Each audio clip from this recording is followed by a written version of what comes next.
সোনিয়া, তোকে নিয়ে আর ভাবতে ইচ্ছে হয় না। না ভাবলেও যে দিনগুলি ভালো যায় না। ভাবতে গেলে দু চোখে জল নামে। মনে হয় হৃদয় থেকে রক্তক্ষরণ হচ্ছে। কষ্ট হয় বুকের বাম পাশে। কি যেন ভেঙে চলে থমকে গেছে। হয়তো জীবন চলার পর এখানে থেমে যাবে।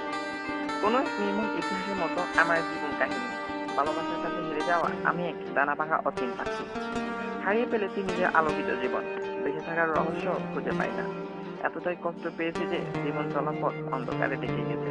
বিশ্বাস করো সোনিয়া, অন্ধকার আমার খুব ভয় হয়। তারপরও কেন অন্ধকারে থাকতে ভালো লাগে? বেঁচে থাকার এই কি এমন রহস্য?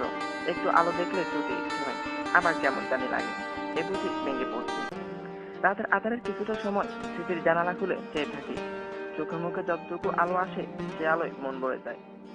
অন্ধকারে রাত কেটে গেছে আমার। আমি শুধু আধারে রয়ে গেলাম। হারিয়ে গেলাম এই শহরের আলো আধারের মাঝে।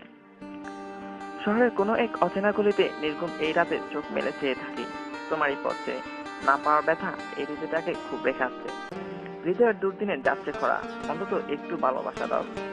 প্রত্যেক মানুষেরই নিজস্ব একটি আকাশ থাকে, আর আমার সে আকাশ তুমি। নিজস্ব যে অরণ্য আমি গড়েছি তাতে শুধু তোমারই বিচরণ। মিথ্যে বলবো না, আমার প্রতিটা বোর আসে তোমাকে ভেবে। রাতে ঘুমের দেশে যাবার সময় যে ভাবনা আমার আচ্ছন্ন করে তা শুধুই তুমি। তোমাকে পাওয়ার আশায় পৃথিবীর চারটে কোনো আপত্তি নেই। আর তুমি দেখতে সুন্দর বলে অন্যকে ঘৃণা করো না, কারণ তুমি যার হাতে সৃষ্টি সে তার হাতে সৃষ্টি। তোমার ভালোবেসে না হয় গুলি করলাম, আর সেগুলোর মাসুলই তো দিতে হবে। দিয়ে যাচ্ছি রাতের আধারের মতো। এই কষ্ট কেউ বুঝবে না, স্পর্শ করতে পারবে না। শুধু একান্তই নিজে অনুভব করতে হবে, রাতে নীরবতার মতো। বিধাতার একই নিয়ম। পৃথিবীতে যাকে সবচেয়ে বেশি ভালোবাসি সেই মূল কষ্টের কারণ হয়ে দাঁড়ায়। হয়তো পৃথিবীর অনেক কিছু আছে তাই সে হারানোর কষ্ট বোঝে না, কিন্তু আমার পৃথিবীতে তুমি ছাড়া আর কেউ ছিল না। তাই তুমি হারিয়ে যাওয়ার পর পৃথিবীর সকল কষ্টগুলো আমার স্পর্শ করে যায় নিজের অজান্তেই।